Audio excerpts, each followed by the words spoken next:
लोग मेरी भक्ति में लीन रहते हैं। आर्त अर्थात पीड़ित, ज्ञान की जिज्ञासा रखने वाले जिज्ञासु, संसार के स्वामित्व की अभिलाषा रखने वाले अर्थार्थी और जो परम ज्ञान में स्थित ज्ञानी है। इनमें से मैं उन्हें श्रेष्ठ मानता हूँ जो ज्ञान युक्त होकर मेरी आराधना करते हैं और दृढ़ता पूर्वक अनन्य भाव से मेरे प्रति समर्पित होते हैं। मैं उन्हें बहुत प्रिय हूँ और वे भी मुझे अत्यंत प्रिय हैं। वास्तव में वे सब जो मेरे प्रति शरणागत हैं निःसंदेह महान हैं। लेकिन जो ज्ञानी हैं और स्थिर मन वाले हैं और जिन्होंने अपनी बुद्धि मुझ में विलय कर दी है और जो केवल मुझे ही परम लक्ष्य के रूप में देखते हैं, उन्हें मैं अपने समान ही मानता हूँ।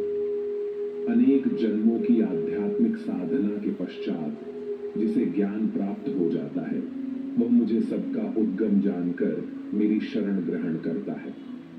ऐसी महान आत्मा वास्तव में अत्यंत दुर्लभ होती है। वे मनुष्य जिनकी बुद्धि भौतिक कामनाओं द्वारा हर ली गई है, वे देवताओं की शरण में जाते हैं। अपनी अपनी प्रवृत्ति के अनुसार वे देवताओं की पूजा करते हैं और इन देवताओं को संतुष्ट करने के लिए वे धार्मिक कर्मकांडों में संलग्न रहते हैं। भक्त श्रद्धा के साथ स्वर्ग के देवता की जिस रूप की पूजा करना चाहता है, मैं ऐसे भक्त की श्रद्धा को उसी रूप में स्थिर करता हूँ।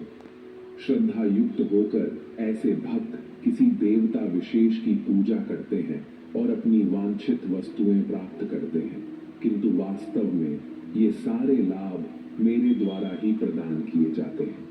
किंतु ऐसे अल्पज्ञानी लोगों को प्राप्त होने वाले फल भी नश्वर होते हैं। जो लोग देवताओं की पूजा करते हैं वे देवलोकों को जाते हैं, जबकि मेरे भक्त मेरे लोक को प्राप्त करते हैं। बुद्धिहीन मनुष्य सोचते हैं कि मैं परमेश्वर पहले निराकार था और अब मैंने यह साकार रूप धारण किया है।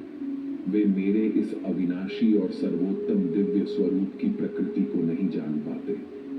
मैं सभी के लिए प्रकाशित नहीं हूँ, क्योंकि सब मेरी अंतरंग शक्ति योग माया द्वारा आच्छादित रहते हैं। इसलिए मूर्ख और अज्ञानी लोग यह नहीं जानते कि मैं अजन्मा और अविनाशी हूँ।